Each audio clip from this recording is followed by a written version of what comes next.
environment. Ang gi-highlight ni Boyer is the environment. Mugawas niya question sa OP. Asa daw inyong i-recommend na room for the mother for her to give birth? Sa room na nearest sa nursing station or the room with the most quiet and dark? Kung sa ipasabot ni Boyer, environment. So, kung sa man ninyong ihatag na room ni mother, quiet and dark. That is the answer sa OP, okay? Focuses on the environment which should be quiet and dim, according to Boyer. Okay? Odent method is water birth. Di ba naman yung mga water birth dito sa Pilipinas? Like, isa to siya, asawa ko, Colleen, water birth na siya, guys. Yan si Odent. Nga, pwede ang water birth. Nasaktan ko all. Pero ito, dili mo malikot, i-highlight sa inyong notebook ng F-Plurage. For Lamas, kanang fear, highlight that. For Digreed, for Randy, highlight the word husband. For Boyer, highlight the word environment. For Odent, highlight the word water. Okay? Oras na highlight ang notebook. Sa office scoring, nasaktan na to, term, preterm.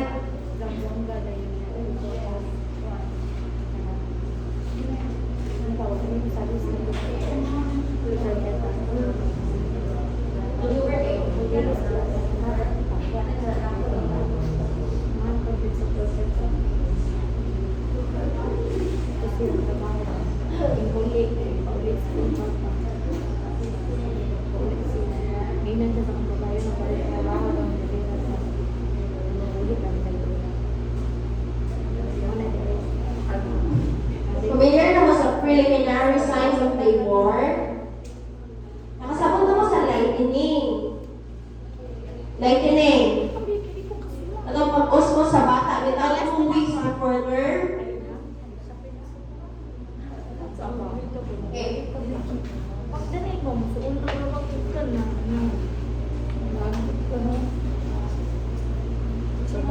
Lightening or the descent is descent of the presenting part into the pelvic rim.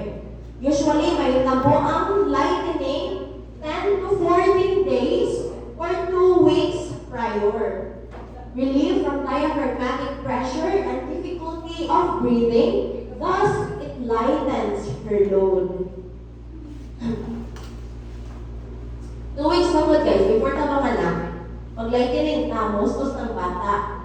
Kung makita mo ng lightening, mais ang atong difficulty of breathing na naman. Kaya ma-lessen tong compression sa atong lungs, sa atong mga organs during the pita, right? Thus, mas mabukat po ang tiyan ni mother yung muustos na ang bata. That happens 2 weeks before ang iyang labor. Pablo mo sa word na lightening?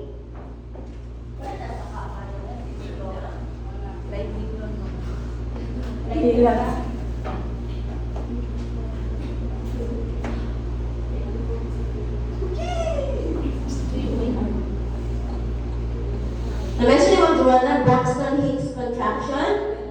Braxton Hicks contraction is contraction but no pain. Painless na ha, dahil na sa actual contraction na labor. Braxton Hicks is mag-pain na siya, mag-contraction siya, no pain, painless. Other terms sa Braxton Hicks contraction is your practice labor contraction or false contraction. Practice labor contraction.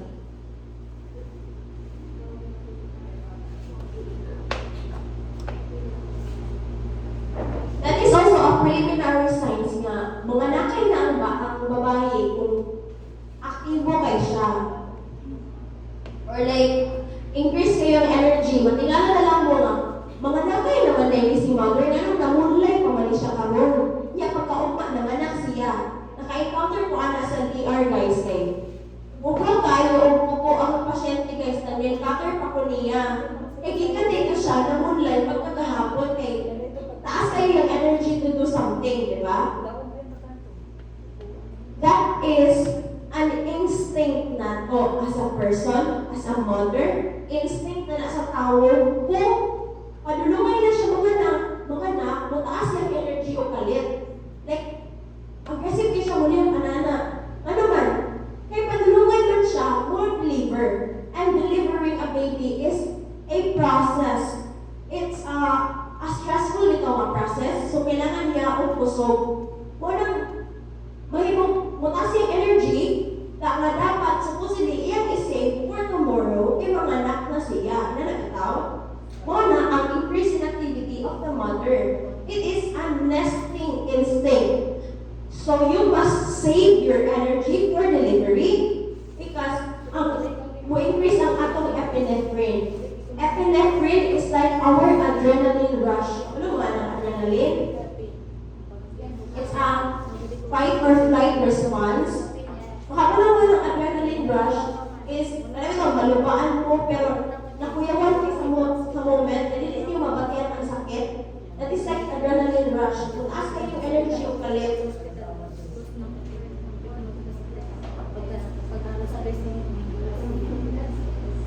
Preliminary signs of labor, lightening, pag-descent sa presenting part, 2 weeks before labor, Braxton's contraction, practice contraction, increase in energy, or doing activity of the mother.